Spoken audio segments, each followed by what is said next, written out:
Hay una característica de la electricidad que no se puede almacenar, al menos en pequeñas cantidades, que son las pilas de nuestro celular o algunos aparatos, pero son muy pequeñas las cantidades en las cuales se puede almacenar.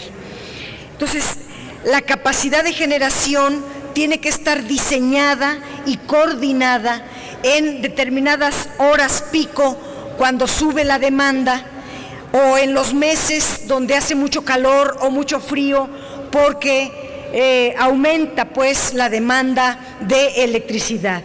En un sistema estatal regulado como hoy lo tenemos en México, la generación estatal evita que una parte de la electricidad quede ociosa. La CFE tiene plantas productivas y plantas menos productivas. Usa las más eficientes para cubrir la demanda base y en las horas pico suma a las menos eficientes y logra entonces tener cubierta, promedia la tarifa para lograr más o menos una determinada uniformidad tarifaria. Pero en un modelo abierto como el que están ustedes planteando, no puede haber esta planeación, se deja todo a lanzar la oferta, se lanza la oferta, toda la producción, toda la generación de electricidad en cada momento. Los generadores privados recuperan justo en los horarios de mayor demanda, ahí es cuando recuperan lo que dejan de cobrar cuando su planta queda ociosa porque baja la demanda. Esto provoca entonces fluctuaciones en los precios y las fluctuaciones en los precios generan abusos de poder de los generadores. Pueden descomponer sus plantas, como lo hizo Enron en Estados Unidos, descomponen sus plantas deliberadamente para especular con la oferta de electricidad para que suba el precio de la electricidad. La industria eléctrica requiere de fuertes inversiones de capital y solo puede haber una red de transmisión y de distribución. En el planteamiento de esta ley, en una primera etapa, se conserva en la CENACE todavía el control estatal, pero permite la inversión privada también en la transmisión y en la distribución. Y en un momento dado, todo va a ser privado, incluso le ponen fechas, 12 meses, mientras se hace la transición de CFE a la CENACE y de la CENACE a los privados. Todo esto evita algo que hoy hace la CFE de manera muy importante, que es aprovechar las economías de escala, aprovechar comprar en gran volumen para abatir los costos y por lo tanto bajar las tarifas eléctricas. Pero en un mercado eléctrico como el que están ustedes planteando, con muchos participantes, no puede haber un control dominante, no puede tener una ventaja de economías de escala. Cada quien va a comprar lo suyo y esto repercute necesariamente en las tarifas a los usuarios.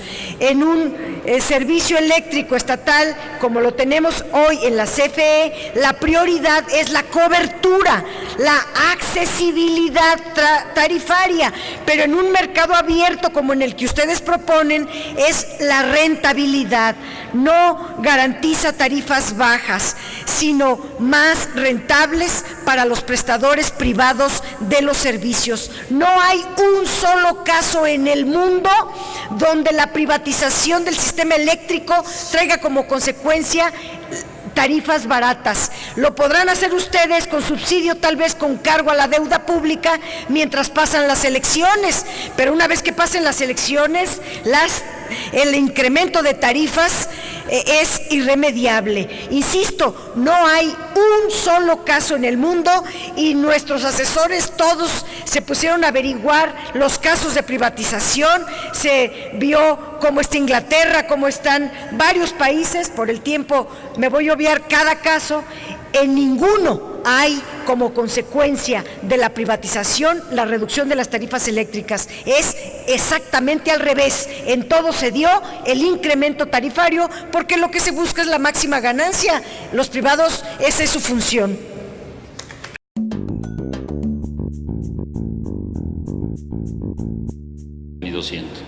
Muchas gracias, presidente. Se presentó en este paquete de 21 leyes una nueva ley de energía geotérmica que de entrada por el nombre daba gusto. Y al leer la iniciativa puedo concluir y les voy a demostrar que es el puro pretexto para privatizar el agua, para concesionar el agua, incluida la que no está en los yacimientos geotérmicos. Y por eso quiero comenzar primero por exponer los cambios que hay en la Ley de Aguas Nacionales. Un cambio muy importante: ahorita ya existe la concesión del agua cuando se trata de agua en yacimientos geotérmicos, y se cambia la Ley de Aguas Nacionales, donde se establece que podrán aprovechar los subproductos de origen distinto de las aguas geotérmicas. Es decir, que estas mismas concesiones podrán aprovechar gas, mineral o agua, y a eso me quiero referir, agua de origen distinto de las aguas geotérmicas. Entonces, las concesiones podrán disponer no solo de el agua que está en los yacimientos geotérmicos, sino también de los que no pertenecen a la geotérmica, es decir, toda el agua que esté en yacimientos será concesionada.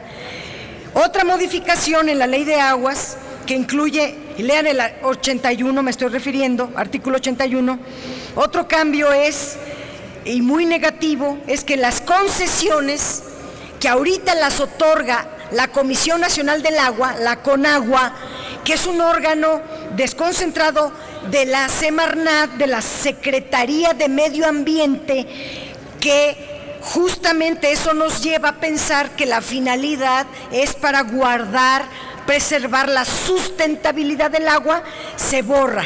Y ahora será la Secretaría de Energía la que dé la concesión del agua, y se le quita a la CONAGUA dar las concesiones del agua, lo cual demuestra que no es la sustentabilidad lo que se persigue en este par de leyes, sino lo que interesa es el negocio y la función económica del agua.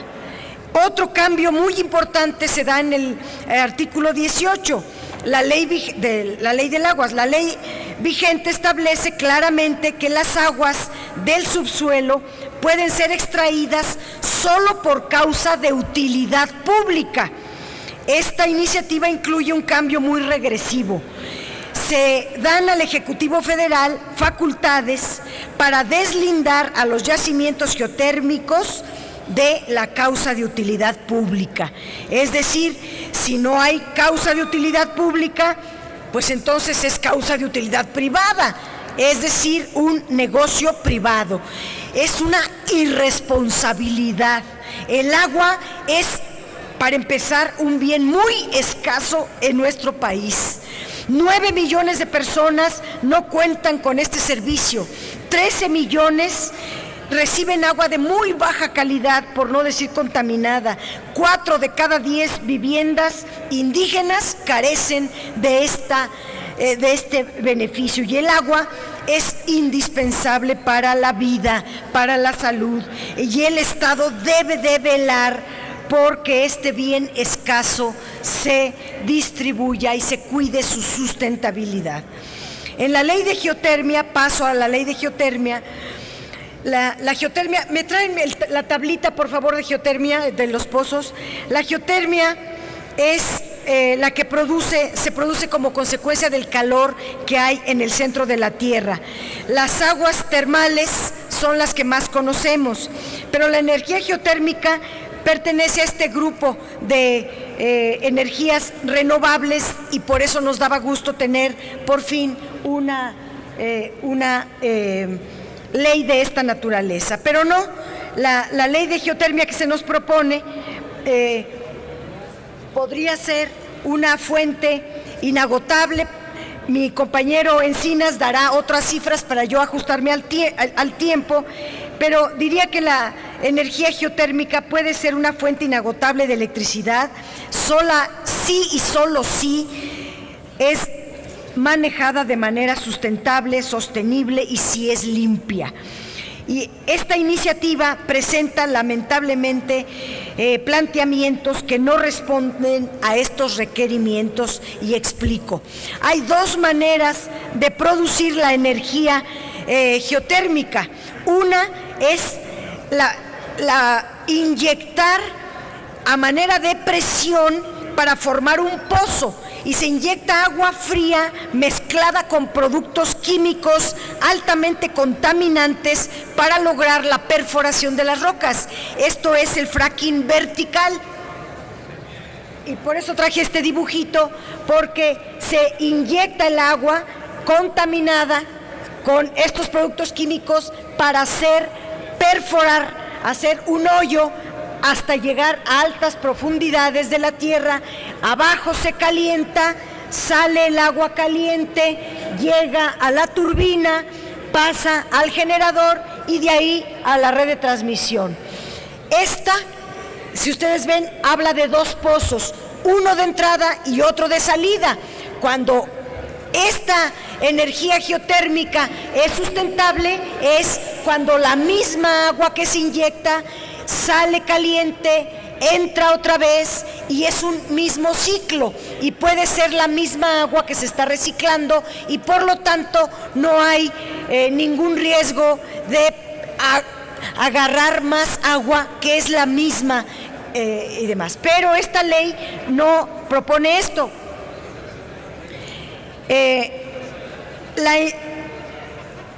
Cuando el agua, voy a ahorrar pasos, este tipo de forma de inyectar agua con altos contaminantes para poder perforar y hacer un pozo, tiene el inconveniente que se requieren millones de litros de agua para lograr la presión suficiente y poder perforar la roca y crear un pozo. Y por eso se está planteando en la ley de aguas la privatización del agua, la concesión de agua más allá de la que está en los yacimientos geotérmicos. Para que la energía sea sostenible o sustentable, se requiere que el agua extraída sea reinyectada para repetir el ciclo, que la misma agua que entra fría salga caliente y se repita el ciclo. Pero en el artículo 23 de la ley que ustedes presentan, o que el Ejecutivo presentó, los permisionarios, los concesionarios están obligados a reinyectar el agua que extraen.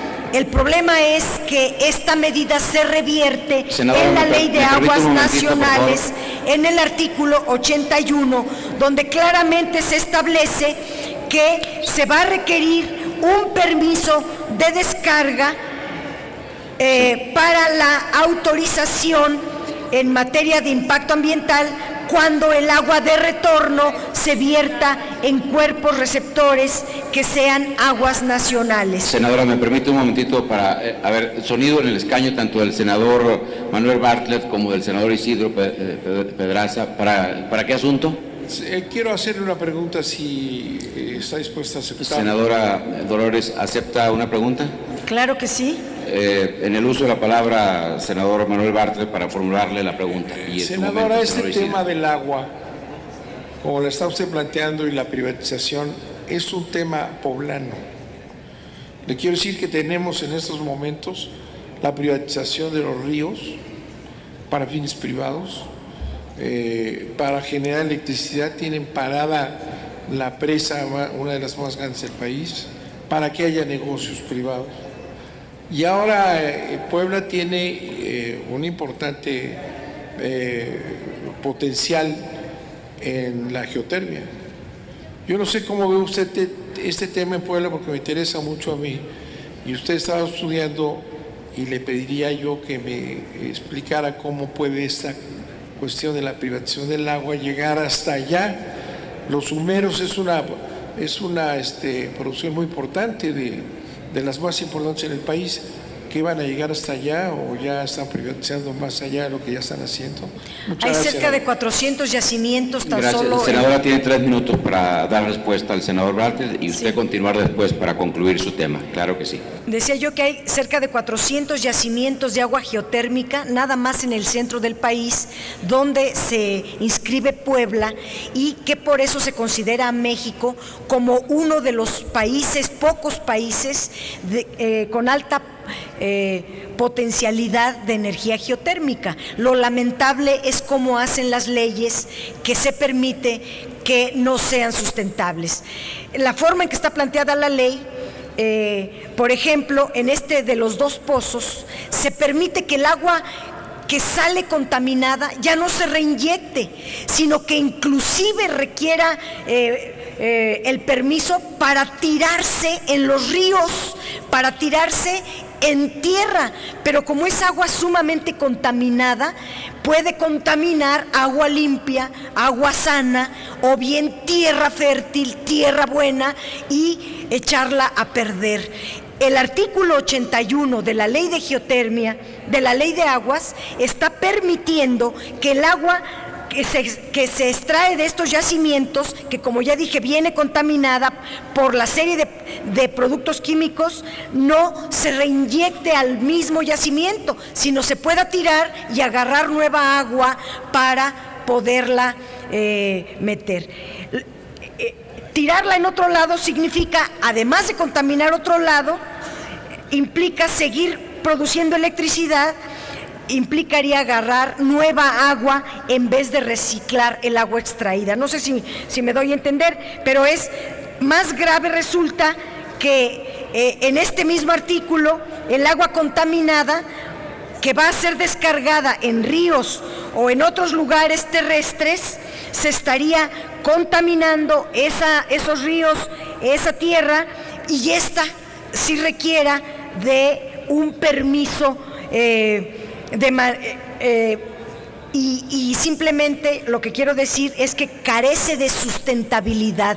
No se puede sostener que una ley de geotermia, que debería de ser de energías renovables, pueda ser renovable con este tipo de artículos que ponen en estas leyes. Por ejemplo, el artículo 64, senador, exime de sanciones, fíjese, exime de sanciones a los permisionarios y concesionarios que dañen o contaminen acuíferos o mantos freáticos si ellos le avisan a las autoridades que van a contaminarlos. O sea, si avisan, ya no tienen sanción. Si no avisan, sí lo sancionan. ¿Usted cree que con estos artículos va a haber sustentabilidad? Evidentemente que no. Es un daño peor el que se está legislando. No sé si respondí. Bueno, entonces, gracias, senadora. Le pido que concluya. Le queda todo 1 minuto y medio. Ya nada más me faltaba explicar 2 cositas. La otra forma de producción de esta energía es producir electricidad geotérmica a través de los llamados pozos de producción, que se encuentran en zonas donde ya hay agua, en yacimientos a muy alta temperatura, o sea, son de un solo pozo, no se requiere inyectar porque ya hay agua abajo, es decir, no hay que hacer hoyo, no hay que meter agua contaminada, son los que conocemos aguas termales, aguas muy calientes. El agua sale de manera natural, se parece a los geysers, se produce un vapor de agua, entra al generador y de ahí se produce la energía y se va a la transmisión. Pero después de un tiempo se va disminuyendo la presión y es necesario inyectar nueva agua. De ahí que cambian la ley de aguas para que estos yacimientos puedan tener nueva agua. Y esa nueva agua, lamentablemente, tendrá que entrar y agarrarse de otro lado. El problema es que aquí se está concentrando en los que tienen permisos. En los documentos que están entregando como adendum o como modificaciones, ahora se permite que los actuales concesionarios o permisionarios puedan migrar a ser generadores. Y yo digo que esto es un gran negocio porque puedo explicar en el 10º transitorio de la ley cómo se explota, pero por el tiempo, que ya se me acabó, no lo voy a decir. Espero que mi compañero Alejandro Encinas pueda completar la exposición de este tema. Yo quiero terminar diciendo que este adendum que se acaba de decir, que los que tienen un permiso actual puedan convertirse en generadores y puedan entonces vender energía eléctrica, se hizo con dedicatoria al Grupo Salinas Pliego, porque el Grupo Dragón acaba de recibir un permiso de la Comisión Reguladora de Energía para surtir energía eléctrica a municipios. Ahora la nueva ley de la industria eléctrica que estamos hablando, como se va a partir la CFE en muchos pedacitos, un pedazote le va a tocar generarlo a el Grupo Salinas Pliego y va a entregarlo al gobierno, a los municipios de Veracruz, de Irapuato, de Querétaro, de Ecatepec, senadora, le pido que y esta concluya, empresa por favor. podrá ser una de las grandes beneficiarias, porque además es un permiso para producir energía geotérmica, entre comillas, y es una de las beneficiarias también de la nueva agua que se está reformando en la Ley de Aguas. Gracias. Gracias.